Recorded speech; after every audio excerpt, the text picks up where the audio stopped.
আমাদের জীবনে একজন গুরুর প্রয়োজনীয়তা কতখানি। স্বামী বিবেকানন্দকে তাঁরই এক শিষ্য এরকমই একটি প্রশ্ন করেছিলেন। এই প্রশ্ন এবং উত্তর বিনিময়ের যে কথোপকথন, সেটাই আজকে আপনাদের সামনে তুলে ধরব।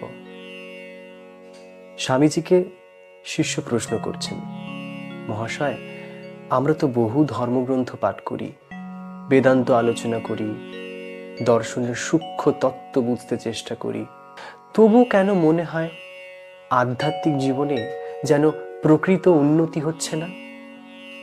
উত্তরে স্বামীজি বললেন, এই কারণেই বলি, গ্রন্থ পাঠে মানুষ পণ্ডিত হতে পারে, কিন্তু তাতেই আত্মা জাগে না।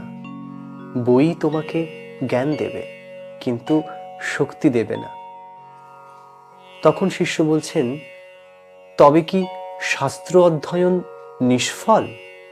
উত্তরে স্বামীজি বলছেন, না, নিষ্ফল নয়, কিন্তু শাস্ত্র পথ দেখায় মাত্র।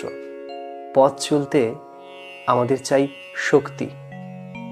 সেই শক্তি আসে জীবন্ত আত্মা থেকে, অপর এক জীবন্ত আত্মার সংস্পর্শে। শিশুটি তখন বলছেন, তাহলে গুরুর প্রয়োজন এখানেই, তাই তো? তখন স্বামীজি তাকে উত্তরে বলছেন, ঠিক তাই। আধ্যাত্মিক উন্নতির জন্য কেবল বুদ্ধিবৃত্তির বিকাশ যথেষ্ট নয়। আত্মার শক্তি জাগ্রত করতে হলে এক আত্মা থেকে আর এক আত্মায় শক্তি সঞ্চারিত হওয়া আবশ্যক। যিনি এই শক্তি দেন তাকেই গুরু বলে। তখন শিষ্য আরেকটি প্রশ্ন করে বসলেন, বললেন, কিন্তু অনেকে তো বলেন নিজেই নিজের গুরু হওয়া যায়। উত্তরে স্বামীজি বলছেন, যতদিন মানুষ অন্ধ, ততদিন তার আর একজন দৃষ্টিসম্পন্ন পথপ্রদর্শক চাই। প্রদীপ নিজে নিজে জ্বলে না, অপর এক জ্বলন্ত প্রদীপের সংস্পর্শ লাগে। তখন শিষ্য বলছেন, তবে কি কেবল বক্তৃতা বা উপদেশ দিলেই গুরু হওয়া যায়?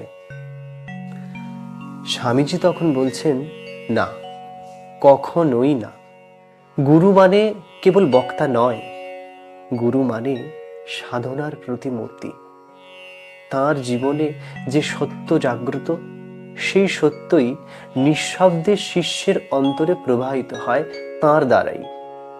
এই শক্তি সঞ্চারই হলো দীক্ষা। তখন শিষ্যটি বলছেন, তাই কি দেখা যায় অনেকের মুখে ধর্মকথা থাকলেও জীবনে তার প্রতিফলন নেই? তখন স্বামীজি বলছেন, ঠিক তাই, কারণ তারা বই থেকে বাক্য নিয়েছে, আত্মা থেকে শক্তি নেয়নি। ধর্ম জীবনব্যাপী রূপান্তরের বিষয়, শব্দের নয়। তখন শিষ্যটি বলছেন, তাহলে গুরু শিষ্য সম্পর্কই কি আধ্যাত্মিক জীবনের মূল?